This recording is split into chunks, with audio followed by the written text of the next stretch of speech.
Excited to be here and share what I do every single day that drives my passion and drives my excitement every day of going to the office and work, creating new products and improving consumer lives. I'm going to be very specific on how we approach innovation with a very unique function that we have within P&G, which we call product research. And we really think that this is a competitive advantage.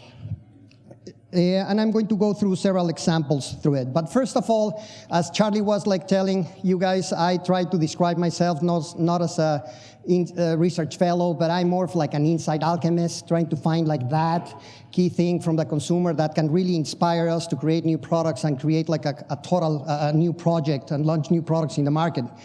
But as I was going through the stuff that I have in my house, I'm a pack rat, very different. I'm not a digital nomad. I'm not like a millennial, but I'm I love to adopt early technology and to adopt new gizmos, learn, keep in touch with what is happening with the industry and how can we leverage this new stuff. So I was going through the things that I have at home, and I started the first phone that I had was a mobile phone, was in '92. It had no connection to the internet. How many are familiar with the Palm Pilot? That started to write, and it didn't recognize your handwriting. It was you needed to learn how to write in a different way. And I truly attribute my handwriting, my poor handwriting, that it's like that because of the Palm Pilot, not because I skipped school when they were showing calligraphy. But also I had the iPod, where all my music was transformed from CDs into just electronic and digital. And my wife thinks, you're cramming things, why you still have all this? And this is a picture that I took 2 weeks ago. And I try to reframe myself as a culture curator, trying to see all these things that are around us. But that's a little bit about me. I'm going to, as I was saying, how we approach innovation in P&G. It's a consumer-centric innovation process. We interact a lot with the consumers and identify the struggling moments, how they're trying to make progress by hiring and firing products, identifying those tensions and those insights that make them really decide that they need to do a change. We also craft superior product experiences and the communication behind it. And we apply a mastery of behavioral science, anthropological research, psychology, ethnography, and we rely a lot on behavioral research. So that's very unique because a lot of other companies farm this out and use some market research suppliers to do this, but we do it ourselves. You see a little bit on this side, that diagram that basically we identify what's needed from a consumer standpoint. We also know the technologies that we have available, and then the intersection of what we can really do, what's possible. That's what we do to select and create this product. And as I was mentioning, we have been adopting methodologies to understand how people make progress, and this is what you might have heard it described as jobs to be done. People make progress by hiring or firing products and solve these struggling moments. The context is extremely important for us to know what is happening with them, because the context can really give us indicia of what are the functional needs, the emotional needs, the social needs, and the components about this experience. So we started, we have an array of different market research tools at our hands, but with this particular thing, we have been interacting with Bob Mosta, and he brought us the opportunity to do some research and interviews using phones. And you might think, that's an old technology, It's we can go to the consumer homes, we want to see the face, the emotion behind it, but there's some beauty about these phone interviews that have anonymity. I work in feminine care, do a lot of research on adult incontinence. I'm a male, so we're talking with females that a lot of the times their partners do not even know that they have this problem. So by having the phone interview and the anonymity, it gives them a lot of freedom to share what they're thinking and what they're experimenting and which products they're using. There's a lot of emotion and engagement even with like the phone interviews. So the key message here is not every modern new tool is the right one. We need to really find the right market research methodology at the appropriate time depending on what we want to learn. This is the framework that Bob Mosta brought to us. And it's almost like a summary of when we interact with consumers. It could be in their homes, or it could be with phones, phone interviews, or other methodologies. But this is like how we extract like all the information and extract like the insights. So they're like the 4 forces of progress. And there are 2 forces, the top ones, that are positive ones. So it's the push of the situation, and that's what makes consumers decide that I cannot handle this. I need to go and find a different solution for the problem that I'm having. The other, on the right, is the magnetism of the new solution. So these are like the benefits and the things and the qualities that the new product is offering them that makes them actually go and purchase that product. So those are positive forces. They're like negative forces on the bottom side, which is like the anxiety of the new solution. Is this going to work? Is it too expensive? Is it worth like the value or not? Why change what I already know and I'm used to? So there's some anxiety. That's a negative force. And the habit. It's extremely difficult to break habits. No, I'm already used to this. That's like the way that I have been doing. I have created these compensatory behaviors. What do I need to move on? As we understand all this, and with all the interviews and all the connections that we have with consumers, if we can extract these forces, what are like the key elements of this, it's extremely helpful because we can create new products, communication, and hypotheses to drive innovation. So we have been leveraging this in the past couple of years. I'm in product development. I consider myself an inventor, and we know like the technology. We're very focused on the product, but just the product is not going to be enough to be successful in the market. We need to create holistic innovation.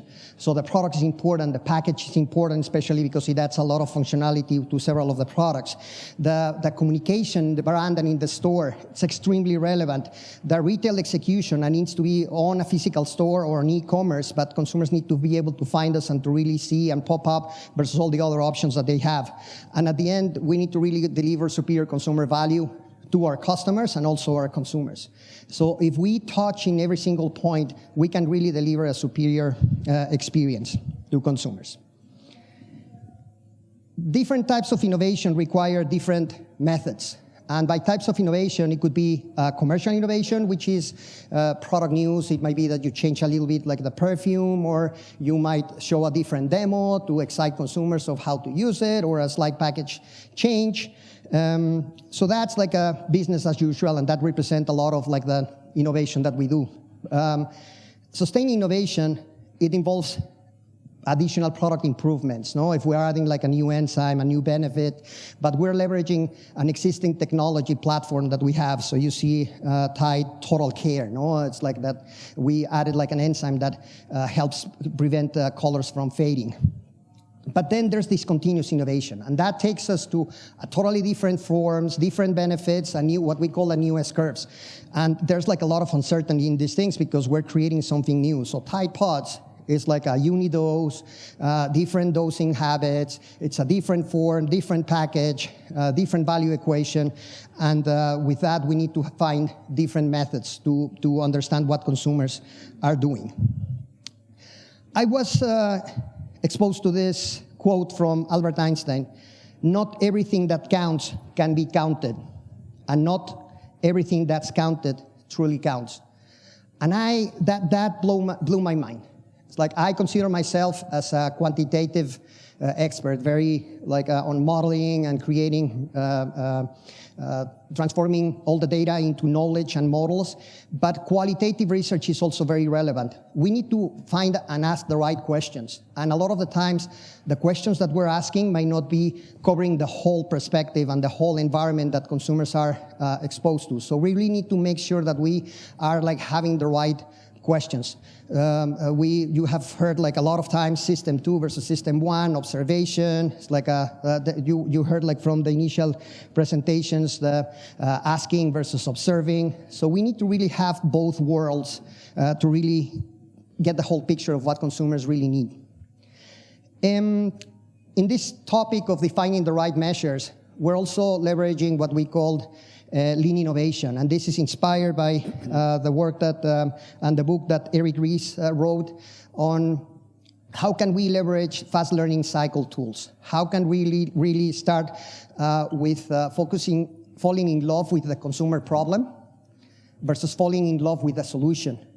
In the past, we started with like building a product. Let's make this product. Let's give it to the consumers for them to use. And what about like this product that they are like or not? And then we improve based on that. Well, this gets even before having an actual solution. We need to understand what's the real problem that consumers have. What's that tension? What's that struggling moment? Then we create the leap of faith assumptions, which are the key hypotheses that we need to disprove by designing the right research at the right time. With that, we really need to see which are like the key questions and define the measures that matter. For example, if I ask after they get exposed to some idea in a different shape or form, are you going to buy it? Definitely would buy, probably would buy, might not buy. Okay, I'm getting an answer, but it might be a very different answer if they're like also pulling their credit card and making the commitment to put it on the shopping cart and actually investing on this idea. So we really need to make sure that we have behavior-based questions that we really see that we're measuring at this change in behavior with consumers. And then through the leveraging minimum viable prototypes, we can decide if we persevere with like the hypotheses that we had initially were like the right ones, or need to pivot, or need to pass. This might not have been like a good idea, but this is helping us a lot on the innovation cycle. I mentioned the minimum viable prototypes, and they can have like different articulations of it. It could be just a drawing, or it could be a video, or it could be a physical product. And a lot of the times it could be a simulated Amazon web page where they have like the ability to click and put it and buy it without even having like the physical tangible product already in the market. I was working on a discontinuous innovation project that for 1 year we were able to learn a lot, and we didn't have a physical tangible product for consumers to use because we didn't know exactly which were like the consumer requirements or the product requirements to build that product. We used drawings, we used videos, we used simulated transactional tests in e-commerce, and we get like all the learning without building a single product. But superior performance is not enough. We really need to have like the ability to communicate the benefit to the consumers in an emotional, different, and memorable way. We really need to show what's the magic behind the product, what is differentiating us versus others. So who are like Disney fans? Raise your hand. Disney movie fans. Okay, there's like a few. I always use this inspiration of like the movie poster as a way of how we can communicate effectively the benefit to a consumer in a simple way. So what's this movie?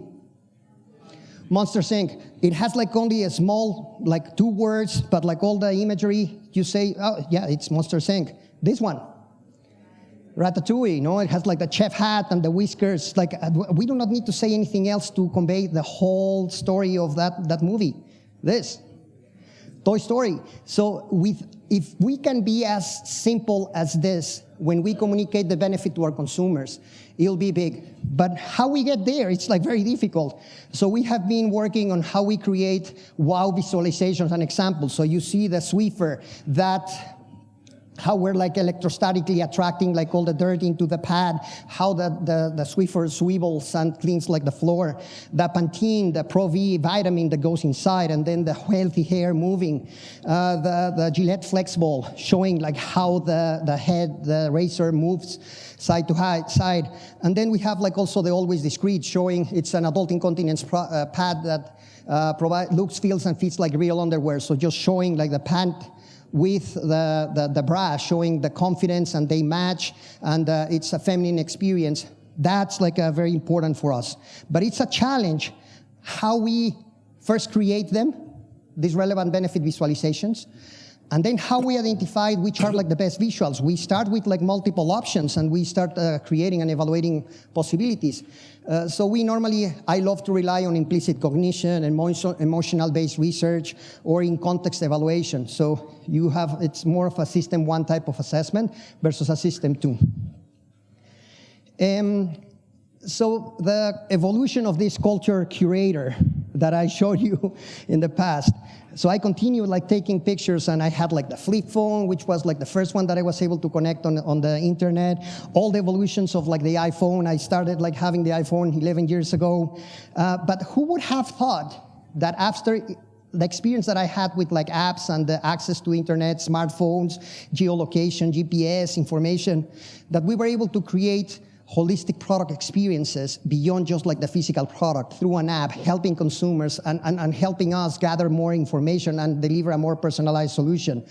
And who would have imagined that after like all these years and being like a late adopter, we could have gotten like several patents on how we can leverage mobile phone technology to interact with consumers. I use a lot of mentors, millennial mentors, to really understand what is happening and adopt it and see how they think. But I wanted to close with showing you what's like the beauty and the power of creating holistic innovations, because it really pays off. This past April, we were honored, we were granted to have 2 Edison Awards, and this is a Innovation Industry Awards that are granted based on new product introductions. First was like the Olay Skin Advisor, and you guys are going to hear more about that a little bit later today in this track. That is how we're leveraging from a selfie using artificial intelligence and understand what are like the products that they need to have. And Always Discreet Boutique got also recognition by having a product that makes them look and feel like real underwear, that they're wearing real underwear. And we're continue launching new innovation, new colors, etc. So with that, thanks a lot for hearing.